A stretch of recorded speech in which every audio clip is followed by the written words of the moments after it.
Hi all, welcome back to Curryculture. இன்றைக்கி நம்ம பார்க்க போகிறது ப்ரான்ஸ் கிரேவிங்க. ப்ரான்ஸ் கிரேவி இட்லி, தோசை, சப்பாத்தி, பூரி, பரோட்டா, சாப்பாடு எல்லாத்துக்குமே பெஸ்ட்டு சைட் டிஷ்ஷாக இருக்கும். அதுக்கு இன்றைக்கி 1/2 கிலோ அளவுக்கு ப்ரான்ஸ் எடுத்துக்கலாம். அதை இந்த மாதிரி டீவின் பண்ணி எடுத்துக்கலாம். ப்ரான்ஸோட முதுகு மேலே ஒரு கீரல் போட்டு அதுக்குள்ளே இருக்க வெயினை எடுக்கணும். இந்த டீவின் பண்ணாமல் ப்ரான்ஸ் சமைச்சிட்டா அதை சாப்பிடும்போது தேவையில்லாத வயிற்று வலி, வயிற்றுப்போக்கு இதெல்லாம் ஏற்படுறதுக்கு சான்ஸ் இருக்குது. அதனால் மெயினாக ப்ரான்ஸ் வாங்கினா இந்த மாதிரி க்ளீன் பண்ணி எடுத்துக்கிறது நல்லது. ப்ரான்ஸ் வாங்கினா எந்த டிஷ் செய்கிறதா இருந்தாலும் இந்த மாதிரி டீவின் பண்ணி தான் செய்யணும். நான் இன்றைக்கி 1/2 கிலோ அளவுக்கு ப்ரான்ஸ் எடுத்திருக்கேன். அதில் தான் நம்ம கிரேவி செய்ய போகிறோம். இந்த மாதிரி க்ளீன் பண்ணி எடுத்து வச்சிடலாம்.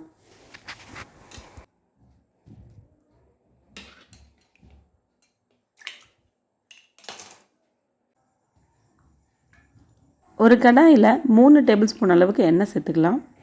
அது கூட சின்னதாக 2 துண்டு பட்டையும் 3 கிராம்பும் சேர்த்துக்கலாம். ஏலக்காய் இந்த டிஷ்க்கு சேர்த்தக்கூடாது. இது கூட ஒரே ஒரு பிரியாணி இலையை நான் கட் பண்ணி சேர்த்துக்கிறேன். 2-3 பச்சை மிளகாவை இந்த மாதிரி கீறி விட்டு சேர்த்துக்கலாம். 2 பெரிய வெங்காயத்தை சாப் பண்ணி சேர்த்துக்கிறேன். வெங்காயம் நல்லா கலர் சேஞ்ச் ஆகி கிடைக்கிற அளவுக்கு இதை வதக்கணும்.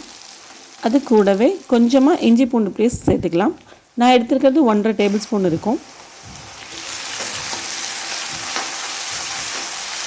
இது கூட 2 தக்காளி பழத்தை மிக்சியில் அரைச்சி சேர்த்துக்கலாம். தக்காளி பழம் நல்லா வதங்கி வரணும். டிஷ்ஷுக்கு தேவையான உப்பை இப்போவே சேர்த்துக்கலாம். அப்போ தான் தக்காளியும் சீக்கிரமாக வதங்கி கிடைக்கும். தக்காளி நல்லா வதங்கி அதில் ஊற்றிருக்க எண்ணெயெல்லாம் பிரிஞ்சு வரணும். இந்த ஸ்டேஜில் நம்ம இப்போ மசாலா பொடிகள் சேர்த்துக்கலாம். நான் 1/4 டீஸ்பூன் அளவுக்கு மஞ்சள் தூள் சேர்த்துருக்கேன். 3/4 டீஸ்பூன் அளவுக்கு மிளகாய் தூள் சேர்த்துருக்கேன். அதே 3/4 டீஸ்பூன் அளவுக்கு மல்லிப்பொடி சேர்த்துருக்கேன். கொஞ்சமாக ஜீரகப்பொடி 1/2 டீஸ்பூன் அளவுக்கு நான் ஜீரகப்பொடியும் சேர்த்துருக்கேன். ப்ரான்ஸ் ரொம்ப சூடுங்க. அதனால் நம்ம இந்த ஜீரகப்பொடி சேர்த்தும் போது வயிற்றுக்கு எந்த உபாதையும் செய்யாமல் இருக்கும். இது கூட ஒரு 1/2 டீஸ்பூன் அளவுக்கு மட்டும் சோயா சாஸ் சேர்த்துக்கலாம். இது ஆப்ஷனல் தான், உங்கள்கிட்ட இருந்தால் சேர்த்துக்கோங்க. மசாலா பொடியெல்லாம் சேர்த்து ஒரு 3 நிமிஷமாக வதக்கிக்கலாம். இது கூட குட்டி குட்டியாக சாப் பண்ணி வச்ச கேப்சிகம் சேர்த்துக்கலாம். நான் இன்றைக்கி முழுசாக ஒரு கேப்சிகம் எடுத்திருக்கேன். உங்களுக்கு அவ்வளோ பிடிக்கலைன்னா ஒரு பாதியாவது சேர்த்துக்கோங்க. ஒரு 4 to 5 மினிட்ஸ் மட்டும் கேப்சிகமாக நல்லா வதக்கி எடுத்துக்கலாம். ஓவர் குக் ஆக வேண்டிய அவசியம் இல்லை, செமி குக் ஆகிருந்தால் போதும். பாருங்கள், ஓரளவுக்கு கேப்சிகம் வாடி வந்திருக்கு. இந்த டைமில் உங்களுக்கு தேவைப்பட்டால் ஒரு 1/2 டம்ளர் தண்ணி சேர்த்துக்கலாம். அரிஞ்சு வச்சுருக்க மல்லித்தலை கொஞ்சமாக சேர்த்துக்கலாம்.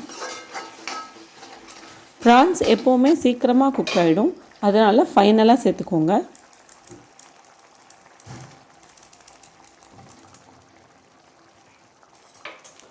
ப்ரான்ஸ் வேகிறதுக்கு 2 நிமிஷம் இருந்தால் போதும்.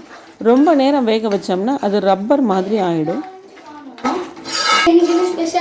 அதான் ரெடி ஆகிட்டு இருக்கேன். தான் ஸ்பெஷல் மக்ரூனியா?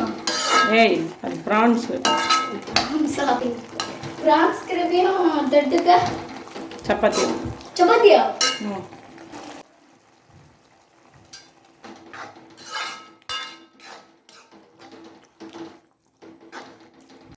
நான் இது கூட ஒரு 1/2 டீஸ்பூன் அளவுக்கு வெள்ளை சர்க்கரை சேர்க்குறேன். இது ஆப்ஷனல் தான், உங்களுக்கு பிடிக்கும்னா சேர்த்துக்கோங்க. இப்படி சேர்க்கறதுனால இந்த கிரேவிக்கு லைட்டாக ஒரு ஸ்வீட்னஸ் கிடைக்கும். ஃபைனலாக ஒரு டேபிள் ஸ்பூன் அளவுக்கு சில்லி சிக்கன் பவுடர் சேர்த்துக்கலாம். இந்த சில்லி சிக்கன் பவுடரை தண்ணியில் கரைச்சி சேர்த்துங்க, இல்லைன்னா அது கட்டி ஆகிடும். ஒரு 2 நிமிஷம் இப்படி சிம்மில் இருக்கட்டும். அவ்வளோதான், நம்ம கிரேவி ரெடி ஆயிடுச்சு. இதே மாதிரி ஒரு தடவை ட்ரை பண்ணி பாருங்கள். உங்கள் எக்ஸ்பீரியன்ஸை கமெண்ட்டில் சொல்லுங்கள். நல்லா இருந்தால் உங்கள் ஃப்ரெண்ட்ஸ் அண்ட் ஃபேமிலிக்கு ஷேர் பண்ணுங்கள். தேங்க்யூ ஃபார் வாட்சிங் மை வீடியோ. நெக்ஸ்ட் வீடியோவில் பார்க்கலாம். Take care. பாய்.